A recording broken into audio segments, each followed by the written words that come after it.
Hey guys, hopefully this is a first in a long series of videos that I'm going to be making, sort of attacking some of the nuances that go into the struggles you guys have been facing being a beginner public speaker. And I've been noticing a lot in my private lessons certain patterns of behavior that newbie public speakers go through when they're first starting to approach this process or take it seriously in a way. And the first topic that I want to be tackling today is hand gestures. So hand gestures are a huge part of having strong communication skills, and one of the big things that I would say to public speakers is when you're a beginner, you want to make sure your hand gestures fit within this mental construct that we have called the box, which is this little thing that this little imaginary box, if you will. It's exactly what it sounds like, that goes in the middle of your frame. And you want to keep your hands sort of within that box as much as possible. And the reason for that is it's going to keep you stationary, it's going to keep you focused, and it's going to keep you concise. When you sort of go outside that box, and actually be distracting to the audience, and they won't understand, or they'll rather be distracted by your body movements rather than focusing on what you're trying to say. And while body movements can be a great aid to your actual presentation, in the beginning you want to make sure it's focused and sort of a little bit more subtle than perhaps when you're more advanced. You could approach some of the more advanced hand gestures and body movements. So here we have an example of a former student of mine called Madhuri, and she's going to be displaying someone with poor hand gestures.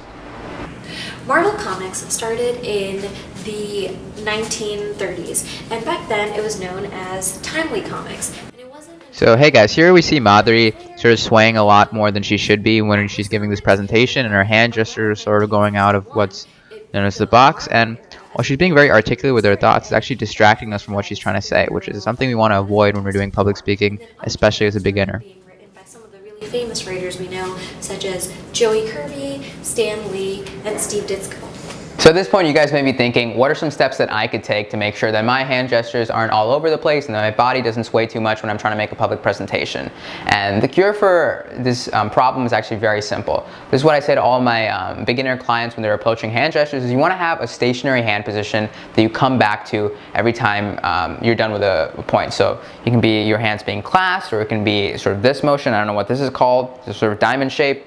And it can be anything that you guys feel comfortable with. It's whatever your choice is. And what this allows you to do is, after you're done making a thought, when you come back to the same form, it's sort of how a tennis player hits a shot and then goes back to the center of the court. And it allows you to sort of waste a lot less time in your presentations because you're a little bit more focused, you're stationary, and you're communicating your points in a more concise manner directly to the audience without distracting them. So here we're going to have the same person, Madhuri, do the exact same presentation, but this time with her hands clasped in the center of the so-called box. We're going to observe the differences.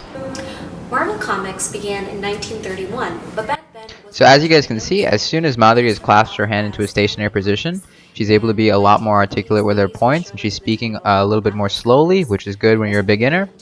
She's also able to sway a little less back and forth, which helps you communicate your points more eloquently to the audience, which is what we want. such as Stan Lee and Joey Kirby began creating some of the more popular heroes that you see today. So that's the conclusion of the video, guys. I hope you found this useful. As the series goes on, I sort of want to make it more request-based, so if you guys have any specific public speaking needs, then you can sort of leave it down in the comments, and then hopefully we can tackle it in a future video. Other than that, I hope you guys found this video useful. Please leave a like and subscription if you want to see more of these in the future, and turn on the little notifications bar. But other than that, have a good one, guys. Thanks so much for tuning in.